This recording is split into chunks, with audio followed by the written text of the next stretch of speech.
Mixed signals aren't a mystery, they're manipulation with a smile. They said they're not interested, right? But they still text you late at night, laugh at your jokes, watch every story you post, and casually drop back into your life like nothing happened. One moment it's rejection, the next it's attention, and you're stuck in the middle wondering, what does this even mean?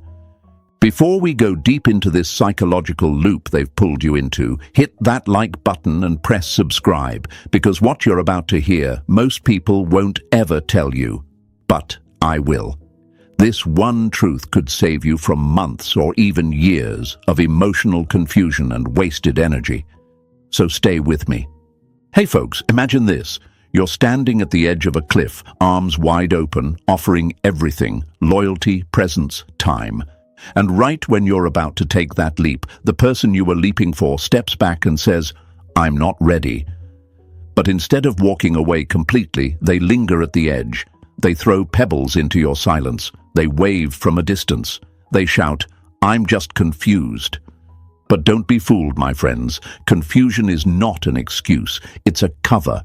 Because people who really don't want you, they don't orbit around your energy. Let me break this lie wide open. They're not confused. You are. And it's not because you're weak or needy. It's because they've fed you just enough to keep your hope alive, but never enough to let it grow. That's not affection. That's addiction. That's not love. It's a leash. Here's what they won't say.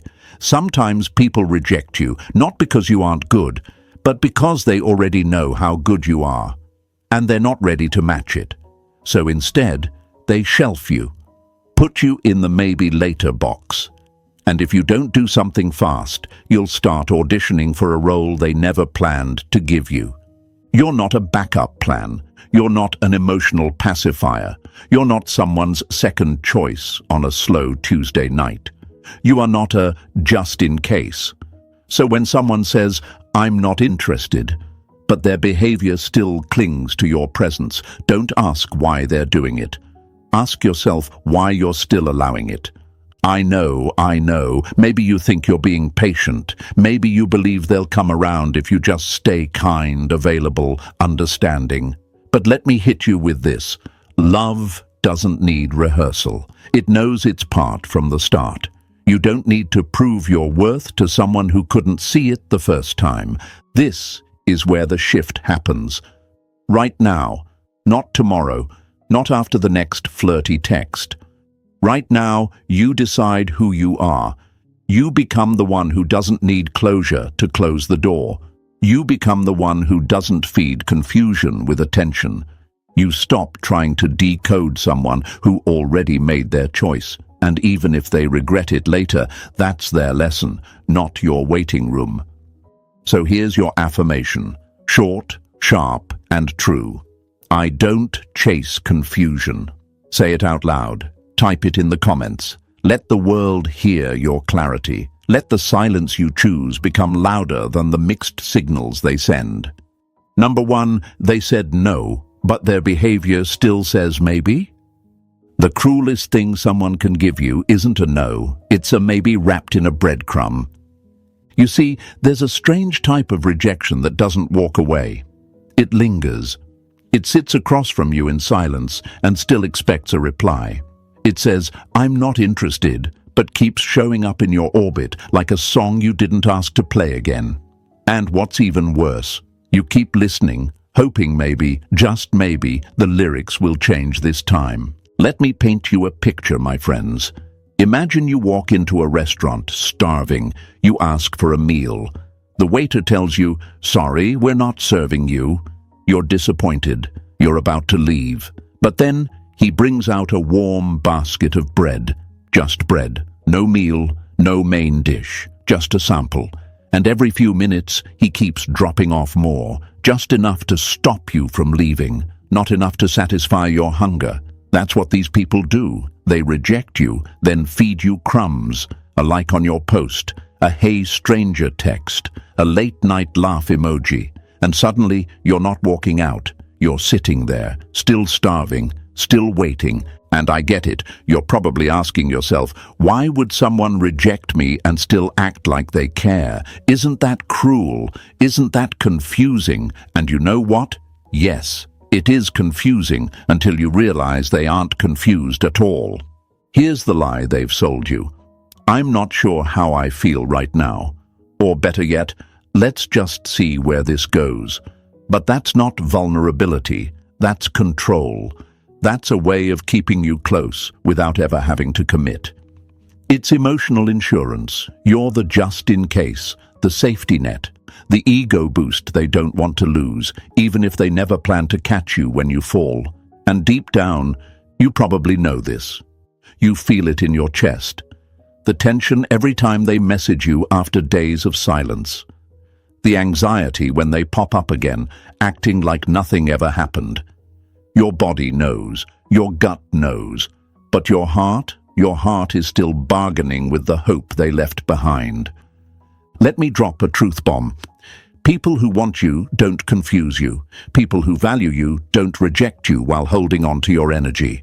If they meant their no, they wouldn't act like a yes. And if they meant their yes, they wouldn't have told you no in the first place. Don't let their mixed signals rewrite your self-worth.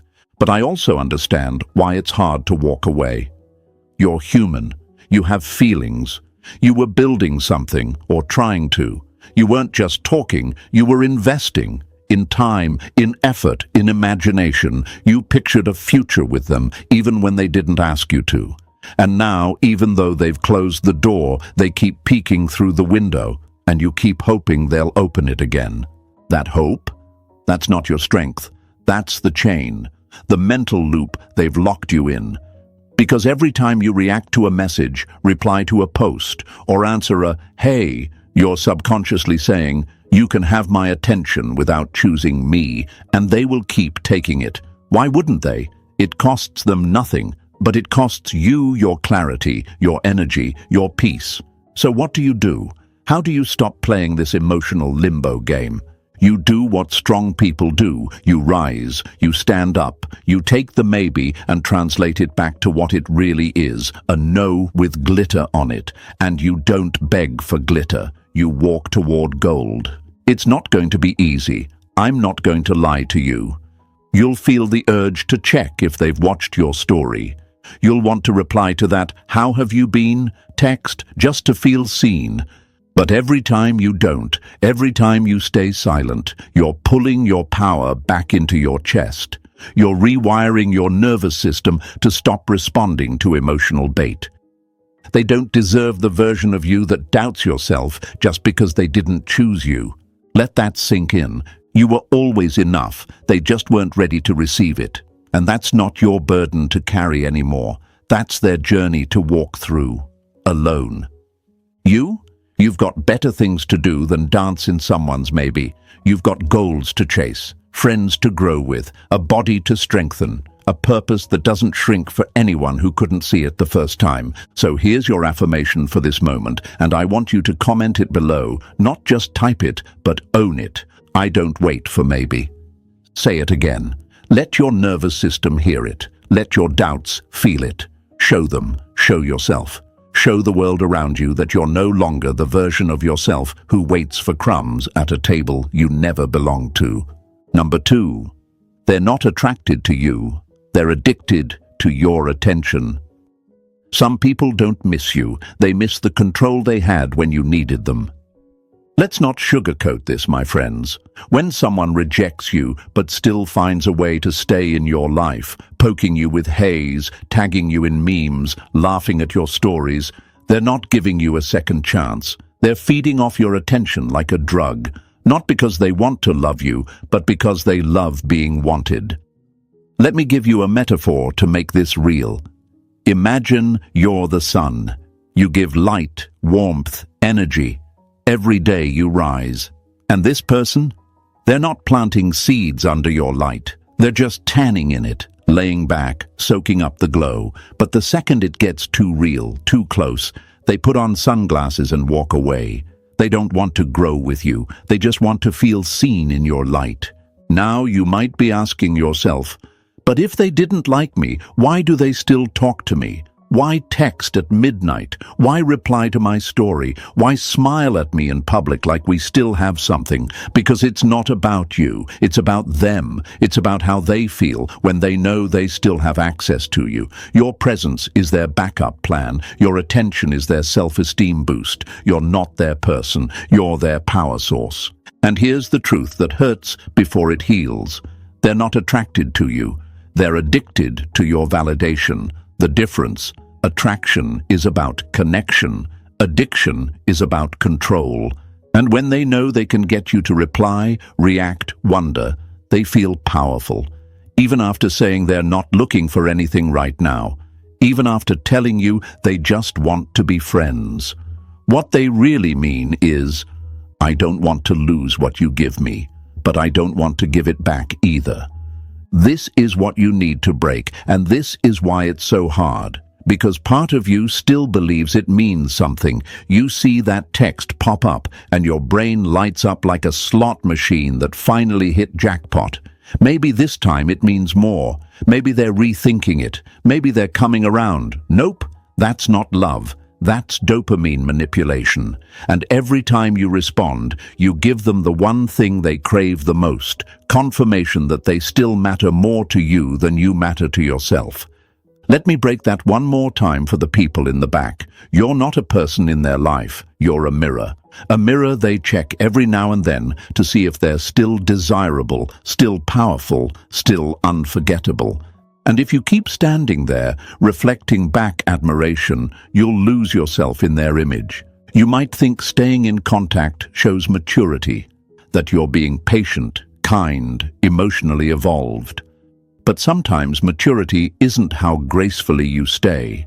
Sometimes maturity is how powerfully you walk away, without making a scene, without asking questions, without needing closure from someone who used your affection as entertainment. So what do? You cut the supply. Cold, silent, clean. You stop replying to random texts. You stop liking their photos. You stop giving them the comfort of knowing you're still orbiting around them. You disappear like the version of you that needed them is finally gone, and it is. And yes, they'll feel it. Don't be surprised when the moment you pull back, they push forward. That's how addiction works. It's not about the person, it's about the hit. And when the hit is gone, the panic begins. But that panic, that's not love. It's withdrawal. Don't mistake their chase for a change of heart. Watch for patterns. Are they showing up with real effort or just more performance? Are they asking how you are or just checking if you're still hooked? Be still. Observe. Let them reveal themselves. And don't be surprised when silence speaks louder than all their cute emojis ever did. Your attention is valuable. Your energy is currency. And your presence should be earned, not assumed. So here's your power line for this moment. Type it in the comments. Speak it. Claim it. My attention is earned. Let them wonder where you went. Let them sit in the silence they thought you'd never give. Press the like button if you're ready to stop being someone's source of ego and start being your own source of power. Number 3. The second you respond, you reset the game. Every time you answer their silence with attention, you restart the game they already won. Let's talk about that one moment that keeps you stuck. That single second where your phone lights up, your chest tightens, and your brain says, maybe this time it's real. You pause, you stare, you think, and then you respond. And just like that, you're back in the loop. My friends, responding might feel harmless. It might feel like progress, but it's not. It's a reset, and not the kind you need. It's like resetting a video game right before the final level. Except in this game, the other player already knows all your moves. You're starting over, but they never stopped playing. Here's the trap. When someone rejects you, but still checks on you, still sends "hope you're well" texts, or randomly reacts to your story with a flame emoji, they're not reaching out because they miss you. They're reaching out to see if you still miss them. Your response confirms it. Every message you send tells them, yes, I'm still here. Yes, you still have access. Yes, you still matter more than my peace. And here's what's worse. They know it.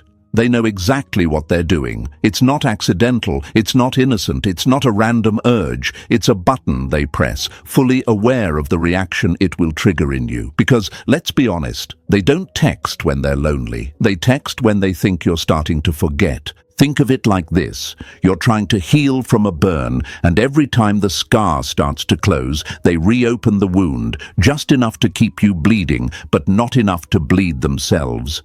That's not connection, that's control. They're not healing with you. They're hovering, just close enough to keep you from walking too far away. So you say, what if I don't respond? Won't they think I'm rude? Let them. Won't I look petty? No, you look powerful. Silence doesn't make you weak. It makes you unavailable. And in this game, the one who's unavailable holds the frame. Because when you respond, they don't see kindness. They see confirmation. They don't think, wow, this person still cares. They think, got them, still on the hook.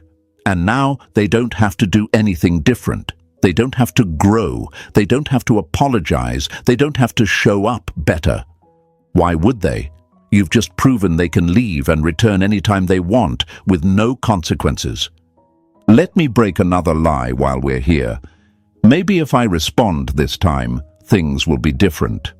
No, they won't. The only thing that changes when you respond again is your own progress. You take 5 steps forward and then hand them the map back to your heart. And trust me, they're not using it to build a home. They're using it to rearrange your boundaries. So what do? You let the message sit. You let the story view pass. You let the, I've been thinking about you, hang in the air, unanswered. Not because you're bitter, not because you're cold, but because you're done making yourself emotionally available to someone who made you emotionally exhausted. This will be hard at first. You'll want to respond. You'll overthink it. You'll feel guilty. But let me tell you, silence is not rude. It's righteous. It's the language of boundaries when words have been wasted. It's the only response that breaks the pattern without continuing the performance. And eventually, they'll feel it. The shift, the stillness, the wall they never thought you'd build. And maybe they'll reach out again. Maybe they'll even say the things you've always wanted to hear. But here's the difference now. You won't need it. You'll know better. Because healing doesn't mean waiting for someone to catch up. It means you've already outgrown the version of you that waited in the first place. Here's your power affirmation today. Say it out loud. Type it in the comments like it's a vow to yourself. I don't reset for breadcrumbs. Because you're not here to be recycled. You're not here to be tested. You're not here to respond just to feel remembered. You're here to evolve, and evolution doesn't ask for permission. Number 4, cut off their supply instantly. The moment you stop feeding them, you stop needing them. Let's get something straight. You are the source. You are the energy they keep coming back for. Not because they value you, but because they've learned how to extract from you without ever committing to you. And as long as the supply is flowing, your attention, your replies, your emotional availability, they never have to make a real decision. Why would they? They get the best of both worlds. Your presence without pressure, your warmth without responsibility. So now, here's what you do. You cut it completely. Immediately. No announcements, no passive-aggressive "I'm done" speeches, no explanations, just silence, disconnection. You shut the faucet that's been pouring validation into their ego and watch what happens. Because when you cut the supply, they feel the shift, not instantly like a heartbreak scene in a movie. No. First, they'll feel confused. Then curious, then panicked. Not because they lost someone they love, but because they lost access to the thing they fed on when their confidence got low. And you, my friend, have unknowingly become their emotional vending machine. You push a button and they collect the snack, your energy. Let me give you a metaphor. Imagine you're running a power station, and they've been plugging into you whenever they want a little boost. not to build a life with you, but to charge themselves up so they can go shine somewhere else. And you let them, over and over again. And now that you're tired, drained, and starting to question your worth, you realize they were never charging you, just draining. And the second you unplug them, they short-circuit. But here's the tricky part. You're conditioned to respond. You've trained yourself to be available, to check in, to be polite, to not look rude, and that's how they stay connected. Through guilt, through habit, through your inability to say enough. So say it now. Enough. No more replying to random, hope you're doing okay texts. No more heart reacting to their stories just because you're trying to stay visible in their life. No more answering midnight messages from someone who ghosted you all week. You are not a light switch they can flip whenever their loneliness gets louder than their pride. And some of you might be thinking right now, but if I pull away completely, won't I lose my chance with them forever? Let me break that lie. You never had a chance. You had a role, a comforting presence, an easy supply of attention and affection with no strings attached. That's not a relationship, that's emotional servitude. You think cutting them off is risky? Keeping them around is killing your clarity. You've spent too many days asking, what does this mean? Are they coming back? Should I wait just a little longer? And while you sit in confusion, they walk in certainty, certain that you'll still be there, still reply, still care. That ends now. And yes, it's going to be hard. Withdrawal always is. Because they're not the only one who got addicted. You got hooked on the idea that they might change, that your kindness would soften them, that your consistency would prove your value. But if someone needs constant proof to see your worth, they were never ready for the kind of love you were offering. So you go silent, not to punish, but to protect. You reclaim your time. You pour that same attention into yourself, into your growth, into your goals, into the version of you that doesn't beg to be chosen by someone who couldn't even choose consistency. And when they notice your absence, and they will, they'll reach, not necessarily with love, but with bait. A cute message, a memory, a casual just thinking about you. But now you know better. You're no longer a predictable supply. You're a closed door, and only someone with genuine keys can get back in, not just someone knocking because they miss the light. So here's your power affirmation for this chapter of your journey. Write it in the comments if you're ready to mean it. I cut off the supply. Say it like a declaration, like a boundary, like a vow to never hand out your energy like it's disposable. Because it's not. It's rare, and it's sacred. And the moment you protect it, you become untouchable to anyone who only came to take. Number 5, become the mystery they thought they'd always control. What they can predict, they don't respect. What they can't reach, they start to chase. Now that you've cut off the supply, it's time to take things even further. Because silence isn't just about cutting communication.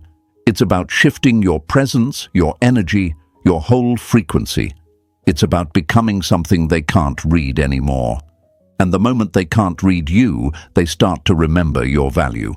Not because you changed for them, but because you stopped making yourself available to be studied like a predictable pattern. Here's the truth most people don't want to accept. We crave what we don't understand. When someone has easy access to you, when they know your routines, your thoughts, your habits, they stop wondering, and when curiosity dies, effort dies with it.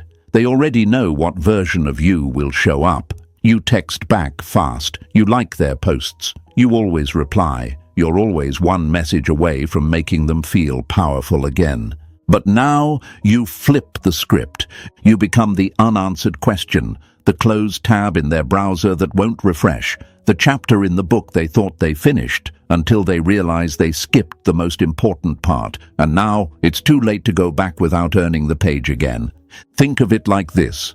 When water is always running, no one values a drop. But when the well dries up, Even silence feels like thunder. That's what you must become, the absence they never prepared for, because they thought you'd always be there. They thought they'd always be able to say jump, and you'd say how high. They mistook your consistency for weakness, but now you show them that you were never weak. You were just available, and now you're not. So how do you become the mystery? First, you stop broadcasting your life. No more stories that are secretly meant to catch their attention. No more "I'm doing amazing" posts designed to trigger curiosity. No more letting them know what you're doing, where you are, who you're with. You are no longer a free channel they can tune into for emotional updates. Second, you stop explaining your silence. If they text you, you don't owe them an explanation. You don't say, "Sorry, I've been busy," or "just been going through some stuff." No, you say nothing, or you say something short, powerful, and closed. Mystery doesn't mean cold, it means unpredictable. It means they don't know what version of you they're going to get. And that makes them think. That makes them sit in the silence they never had to sit in before. And third, live. Not perform, live. Hit the gym not for the selfies, but for the strength. Work on your goals, not to make them jealous, but to remember who you were before they put your mind in a cage of questions. Talk to new people, try new things, breathe without needing their name attached to your next inhale. Because here's what happens. When you stop orbiting around them, they start spinning. They start checking your page, wondering what you're doing, asking mutual friends, testing the waters with little messages. But now the power dynamic has shifted. You're no longer the predictable one. You're the mystery. You're the one who walked out of the role they cast you in and became something they no longer have the script for. And when that happens, they panic. But let me warn you, panic doesn't always come with honesty. It often comes with bait. They'll send a casual "hey" or even flirt. But it's not love, it's curiosity. They want to know if they still have power over you. Your job: don't flinch, don't perform. Don't respond the way you used to. Let them see that something changed and that they don't get access to the new version for free. Because you're not playing the same game anymore. You're not available. You're not explaining. You're not accessible. You are rare. You are focused. You are silent. And that silence, that's louder than anything they were used to hearing from you. So here's your affirmation. Short, sharp, and soaked in power. Type it in the comments. Own it with your energy. I am no longer predictable. Because the second they can't read you, they realize they never really knew you. And the second you stop performing, they have to earn every glimpse of your light. That's the mystery they never saw coming. Number 6, if they come back. Test, don't trust. When someone leaves and comes back, don't open the door. Check their hands first.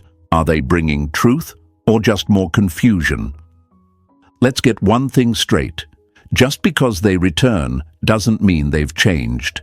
Just because they say "I miss you" doesn't mean they finally get it. And just because they start acting sweet again doesn't mean they're ready for something real. Sometimes people come back not because they regret losing you, but because they can feel you slipping out of their grip. And when you stop responding, stop chasing, stop orbiting around their mood swings, they feel that shift. Suddenly they don't have access to the energy they used to feed on. So what do? They come back, not with commitment, not with clarity, but with curiosity. Is the door still open? Do I still have them wrapped? Can I still get them to react? This is where most people lose the game. They confuse a return for redemption. They hear one nice message, one soft voice note, one playful memory, and suddenly their walls crumble like nothing ever happened. But let me remind you, coming back is not proof of love. It's proof of absence. The real proof is in what they do next. Not how they flirt, but how they follow through. You've worked too hard to get your peace back just to throw it away at the first knock on the door. So here's what you do when they return. You don't trust. You test. And no, this isn't about playing games. This is about protecting your energy. You ask yourself, are they consistent? Are they showing up? Are they trying to earn space in your life again? Or are they just tossing breadcrumbs like before? Here's a metaphor to help you see it clearly. Imagine someone walked out of your house, slammed the door behind them, and left you to clean up the mess.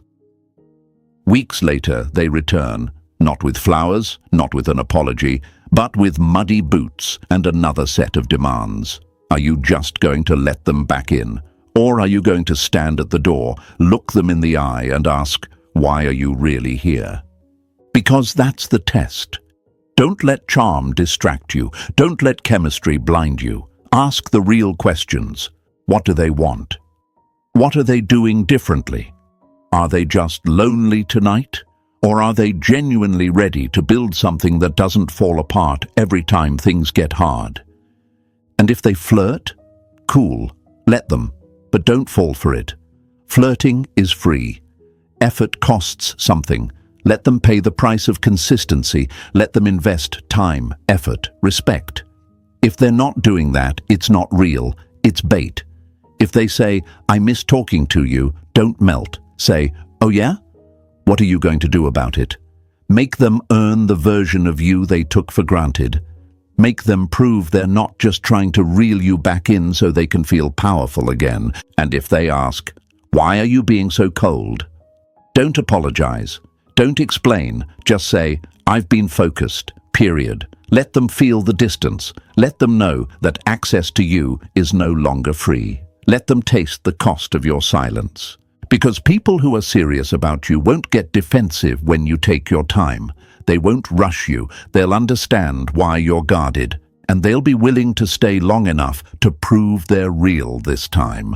But if they get irritated, inconsistent, or start disappearing again the moment you stop giving them the easy version of you, that tells you everything. They didn't come back for love. They came back to check if they still had you. So don't hand your heart over because someone returned. Watch, observe, wait, and remember, not everyone who knocks deserves a key. Here's your affirmation. Say it like a vow. Type it in the comments like a shield. I test, I don't trust. Because your heart is not a recycling bin. It's not a place where people get second chances just because they showed up. It's a sacred space. And if they want to stay, they better come with more than charm. They better come ready to rebuild what they broke. Or they can watch you from the distance they created. Number 7. What to do when they reach out again. The message isn't a sign. They're just testing the lock on a door they thought they could still open. Let's talk about that moment. The message, the DM, the hey. It always comes when you least expect it. When you've finally started to let go. When your chest isn't heavy every morning. When you've gone a few days without checking their page. Boom, there it is. A simple 2-word text that feels like a bullet to your peace. Hey you. Now here's what most people do, and here's where they fall flat on their face. They panic, they get excited, they read it 50 times, they replay old memories looking for clues. Is this the moment they've changed? Have they realized? And without even realizing it, they go from healing to hoping again. One message, one breadcrumb, and the whole house they were rebuilding crumbles back into chaos. Let me be clear, the message isn't always what you think it is. It's not a love confession, it's not an apology, it's not growth. It's a check-in, a temperature test, a casual poke to see if the hook is still in your heart, and if you bite, they'll pull. Not always closer, sometimes just far enough to make you ache again, because they don't need to come back fully to feel in control. They just need to know they could. This is where you flip the script. You don't respond like you used to. You don't run back to being warm, available, easy. You don't drop your boundaries just because someone remembered your number. You slow down. You observe. You test back. You reclaim the upper hand. If they send a simple, "Hey," you don't need to reply instantly. Let it sit. Let it echo in the silence they created. Let them wonder. You're not on call anymore. You're not their emotional convenience store. If you do respond, keep it short. Keep it calm. Keep it detached. No emojis, no energy. Just presence. Let them feel the shift. Let them sense that you're not who they left. You're who they lost. And if they flirt, if they send a memory, a joke, "I miss us," don't melt, don't daydream. Test the consistency. One cute message doesn't mean anything. If they want access to the new you, they better do more than drop digital crumbs. They need to show up. With actions, with honesty, with consistency that doesn't flinch when it's inconvenient. Let me give you an example. They say, "I kind of miss talking to you." Your old self would have poured out emotions, made space, replied with heart and hope. Not anymore. You say, "Oh yeah? What are you going to do about it?" That response? That's not cold. That's power. That's testing the intent. That's showing them the door is closed, but not locked, and only effort opens it. And what if they ask, "Why are you acting different?" You look them in the digital eye and say, "I've just been focused," because you have. Focused on healing, on rebuilding, on no longer handing out your time to people who don't know how to hold it. The moment you stop reacting the way you used to, they'll feel it. The dynamic shifts, the control breaks, the leash is gone, and now they're left wondering how they lost someone who used to respond with so much heart. But here's the truth. They didn't lose you when they rejected you. They lost you when they underestimated your silence. When they thought you'd stay emotionally open forever. When they forgot that the strongest love is the one that chooses itself when others won't. So if the message comes, and it will, remember this. It's not a miracle. It's a moment. And how you handle that moment decides everything. Your peace, your progress, your power. Don't trade it all just to feel chosen again. You already chose yourself. Now say it. Type it in the comments and tattoo it to your mind. I don't respond the same.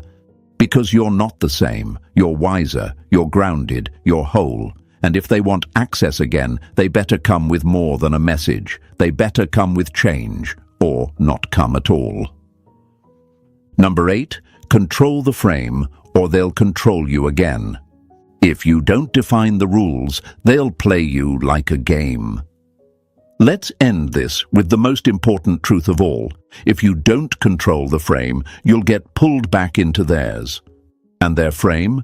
It's built on confusion, inconsistency, and you needing answers they'll never fully give. That's how they win, by making you question your worth while they sit comfortably in your uncertainty. You see, when they come back, it's easy to fall into their pace. You start replying the way you used to. You start giving them space in your mind again. You lower your standards just to keep the conversation going. And in doing that, you silently hand over control. But not this time. This time, you're the one who holds the frame. That means you decide how and if they're allowed back into your life. You decide what access looks like. You set the tone. You stop adjusting to their comfort and start defending your peace like it's sacred, because it is. And here's the thing. If they really want to be in your life, they'll rise to meet your standards. But if they just want to feel wanted again, the moment you hold the frame, they'll fold. Because they never came back to grow with you. They came back to see if they still had influence over you. So don't reward weak effort with strong energy. Don't confuse their return for a reset. And whatever you do, don't go back to being the version of you who tolerated crumbs just to feel seen. From this point forward, everything shifts. You're no longer reacting. You're responding from power. You're not waiting. You're building. You're not chasing closure. You are the closure. And if they can't match your new energy, if they can't show up with consistency, clarity, and commitment, let them go. Again, this time without pain, without explaining, without looking back. Because the version of you who used to beg for answers has already been replaced by someone who's too focused to care.